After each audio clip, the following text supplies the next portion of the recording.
अगर मैं आपसे ये पूछूं कि यहाँ पे ये रेड कलर के कितने सारे बॉल्स रखे हुए हैं, तब आप बोलेंगे ये कोई पूछने की बात है, हम तो एक एक करके इनको काउंट कर सकते हैं। तो हाँ, आपकी बात सही है। लेकिन अब जबकि हम थोड़े से स्मार्ट हो गए हैं और खासकर जब चीज़ें इतनी अच्छी तरीके से यहाँ पे अरेंज की हुई हैं, तब हम इतनी मेहनत क्यों करें। हम कुछ और तरीका ढूंढते हैं ताकि हमारा समय बच जाए और हम सारे चीज़ों को काउंट कर सकें। और खासकर मान लीजिए इसकी जगह यहाँ पे मान लीजिए ऐसे बहुत सारी चीज़ें अरेंज की होती, तब तो और मुश्किल हो जाती है काउंट करने में और ज़्यादा टाइम लगता। तो हम देखते हैं कि और हम क्या क्या डिफरेंट तरीकों से इसको काउंट कर सकते हैं। जैसे पहला तरीका और क्या होगा कि हम देखते हैं यहाँ पे एक रो में कितने बॉल्स हैं।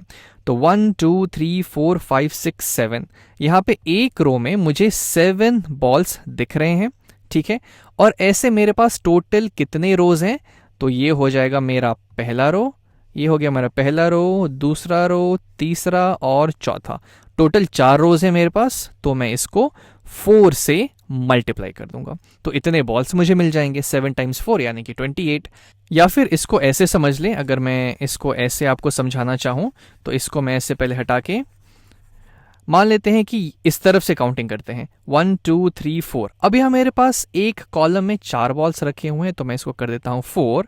और ऐसे कितने कॉलम्स हैं हमारे पास? तो ये जाएगा पहला, दूसरा, तीसरा, चौथा, पांचवा, छठा, सातवां। टोटल 7 कॉलम्स है हमारे पास। तब हम इसको 7 से मल्टीप्लाई कर दें, तब भी हमारे पास टोटल नंबर ऑफ बॉल्स आ जाएंगे। और दोनों ही केस में हमारी जो वैल्यू है वो 28 के बराबर हो जाएगी। लेकिन हो सकता है कि ये 4 into 7 या फिर 7 into 4 थोड़ा मुश्किल हो मेरे लिए करना, तो कुछ और तरीका हो सकता है क्या इसको और ज़्यादा आसान बनाने का? हो सकता है कि 4 into 7 आपको पता हो, लेकिन अगर यहाँ पे दो बड़े बड़े नंबर्स होते तब उनको मल्टीप्लाई करने में हमें दिक्कत हो जाती।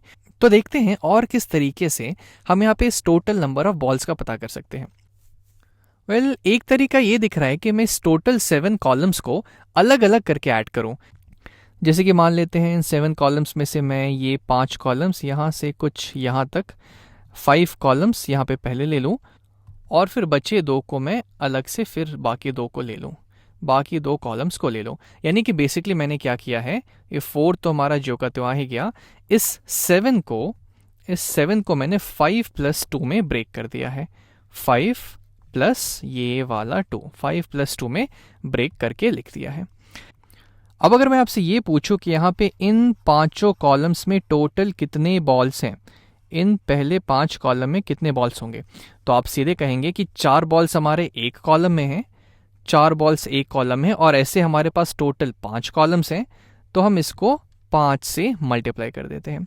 वैसे ही अगर मैं आपसे ये पूछूं कि यहाँ पे इस बचे हुए 2 कॉलम्स में कितने बॉल्स हैं, इन दोनों बचे हुए कॉलम्स में, तब आप बोलेंगे कि यहाँ पे हमारे पास एक कॉलम में 4 बॉल्स हैं और ऐसे हमारे पास टोटल 2 कॉलम्स हैं। तो अब अगर मैं आपसे ये बोलूं कि अब मैं इस 4 टाइम्स 5 का और इस 4 टाइम्स 2 का अगर सम करूं, यानी मैं कुछ ऐसा कुछ करने के लिए बोल रहा हूं, इस 4 टाइम्स 5 को और इस 4 टाइम्स 2 को आपस में मैं अगर ऐड कर देता हूं, तो मुझे क्या मिलेगा? तो मुझे यहाँ पे ये टोटल नंबर ऑफ बॉल्स मिल जाएंगे, टोटल नंबर ऑफ बॉल्स। और ये एक्चुअली किसके बराबर है? ये है हमारा 4 टाइम्स 5 + 2 यानी कि 4 टाइम्स 7 के बराबर। और इसकी वैल्यू क्या हो जाएगी?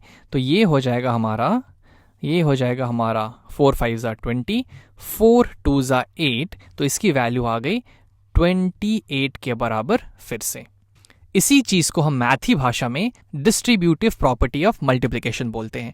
कि मैंने क्या किया, इस 7 को पहले 5 + 2 में स्प्लिट कर दिया, 5 + 2 का सम 7 ही है, और फिर इस 4 को, जो कि यहाँ पे मल्टीप्लिकेशन है, पहले 5 से उसको मल्टीप्लाई करके यहाँ पे लिखा, ये एडिशन सिंबल यहाँ पे डाल दी, और फिर इस 4 को 2 से मल्टीप्लाई करके यहाँ पे लिखा और दोनों को आपस में ऐड कर दिया, तो कि मुझे सेम रिजल्ट दे देगा।